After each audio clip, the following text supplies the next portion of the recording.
Hello बच्चों, let's read this question. So this question say is superconductor exhibit perfect diamagnetism? Okay, ये हमें बताना है this is true or false. Okay, तो चलिए बच्चों इस क्वेश्चन का की कॉन्सेप्ट आप क्या लिख सकते हैं? The key concept of this question, इस क्वेश्चन का की कॉन्सेप्ट आप क्या लिख सकते हैं? इस क्वेश्चन का की कॉन्सेप्ट ऑफ सुपर कंडक्टर लिख लीजिए। क्या लिख लीजिए? आपका सुपर कंडक्टर। ओके, तो super conductor is the key concept of this question. Okay, तो चलिए बच्चों अब हम इस क्वेश्चन को आगे फर्दर प्रोसीड करते हैं। ओके, तो देखिए बच्चों सुपर कंडक्टर्स होते क्या? सुपर कंडक्टर्स आपके ऐसे सब्सटेंस होते हैं, सुपर कंडक्टर्स क्या होते हैं आपके ऐसे मटेरियल होते हैं जो क्या करते हैं आपके वीक मैग्नेटिक फील्ड में ये क्या एक्ट करते हैं? They will act like a diamagnet, एक की तरह एक्ट करते हैं। They act like a diamagnet. Okay, ये आपका डायमैग्नेटिज्म की प्रॉपर्टी को क्या करते हैं?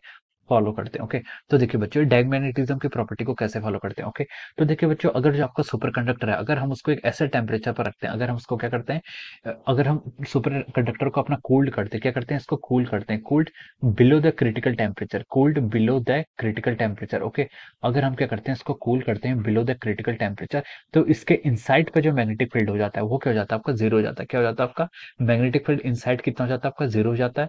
तो हम लिख सकते हैं कि इसके इनसाइड मैग्नेटिक फील्ड क्या हो जाता है? इस केस में आपका क्या हो जाता है? जीरो हो जाता है। अगर हम इसको क्या करते हैं? कूल करते हैं बिलो ए क्रिटिकल टेम्परेचर पे। ओके, अब देखिए बच्चों मैग्नेटिक फील्ड को हम कैसे डिफाइन करते हैं? मैग्नेटिक फील्ड को हम डिफाइन करते हैं आपका new times H, new times H से हम डिफाइन कर सकते हैं। ओके, वेर एच को यहाँ पर एच की आपकी एच आपकी मैग्नेटिक इंटेंसिटी है, mu is called our permittivity, ये क्या होगी उसकी permeability. Okay, permeability B is called magnetic field, ये आपका क्या है?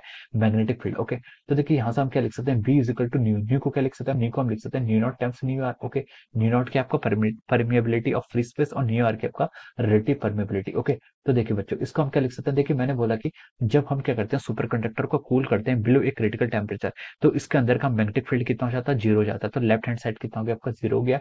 और न्यू आर और आपका न्यू आर के आपका रिलेटिव परमेबिलिटी, इसको क्या लिख सकते हैं? इसको हम लिख सकते हैं आपका वन प्लस काई, ये किसके इक्वल होगा? आपका one plus chi, and this term is equal to zero. Okay, तो यहाँ से आपका क्या आ रहा है? यहाँ से आ रहा है आपका देखिए वन प्लस काई की वैल्यू कितनी आ रही है? जीरो के इक्वल आ रही है। और यहाँ से हम काई काई को क्या लिख सकते हैं? आपका माइनस वन आ जाएगा। ओके, तो यहाँ से आपकी काई की वैल्यू कितनी आएगी? Minus one. ओके, तो देखिए जब आपकी काई की वैल्यू क्या हो जाती है? नेगेटिव हो जाती है, तो हम उसे क्या बोलते हैं? इट इज नेगेटिव आ रही है, माइनस वन आ रही है, तो हम बोल सकते हैं कि इट इज, ये आपका क्या परफॉर्म कर रहा है? It is behaving like a diamagnetic, ये किसकी तरह बिहेव कर रहा है?